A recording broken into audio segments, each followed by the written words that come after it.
So the IEC has partnered with the Human Sciences Research Council to assess the quality of South Africa's democracy. The surveys conducted are expected to help give the IEC a broad overview of the country's socio-political environment ahead of the national and local government elections. The outcomes of this research will be released by the IEC tomorrow. So joining us now for more on this discussion is the Chief Electoral Officer at the IEC, Mamabolo, joins us via our video link this morning. Sai, it's great to have you with us on the program. And it's a broad topic, isn't it? But I'm sure that the research does break it down. But how do we begin to assess the state of our democracy in the country? Hi, Michelle. Can you hear me? I've got you loud and clear, Sai. If you heard my first question, you can go ahead.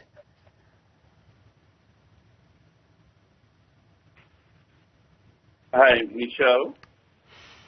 All right. It does appear that we are battling with our connection to Sai Mamabolo, the Chief Electoral Officer at the IEC this morning. We want to unpack this survey that's been conducted to assess the quality of South Africa's democracy. Sai, if you've got me in your ear and you can hear me quite clearly, give us a sense of, the content of this survey. How do we go about trying to unpack the quality of our democracy? Well, what we are launching tomorrow is, in fact, a longitudinal study that we have done, and there are two primary research products that are involved in the launch tomorrow. The first is the voter participation survey, which really seeks to understand whether people are going to be registering to vote, and if they are not going to be voting, what are the factors that influence that disposition? Are they intending to vote in 2024? And if they don't, what are the hindrances that are at play? And then the second research product that we are launching is the voter satisfaction survey. These are surveys that have been done since 2000, and they relate to the quality of service that is offered to voters on election day. Mm-hmm. Do people think that the voting was free and fair? Did they feel safe? Do they think there was undue influence and that their ballot was cast in secret, and so on? So we have curated all the research that we've been doing over a period of close to 20 years. And we are presenting it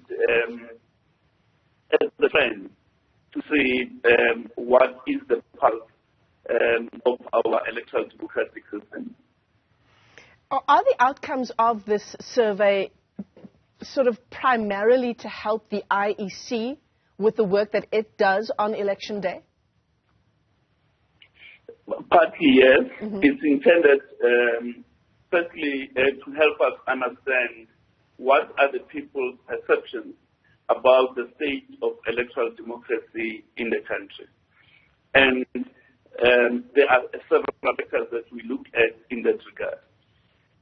But once we have looked at those factors, we need to question a program of public education so that we can respond by ameliorating the concerns that people may have about our state of electoral democracy. On the other hand, we have a deep appreciation of the fact that the prism through which an ordinary voter looks into the IEC and make perceptions about the IEC is the voting station. So their own experiences of the voting station inform the views they hold about the entirety of the organization. Mm. So what is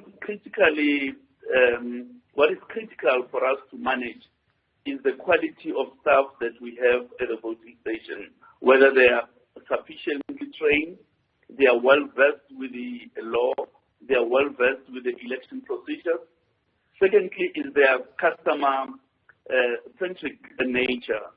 Are they friendly to the voter? Are they working well with people? Do they have good dispute resolution skills? The quality of our logistics, at voting station and not running out of ballot papers by 10 o'clock in the morning, and so on.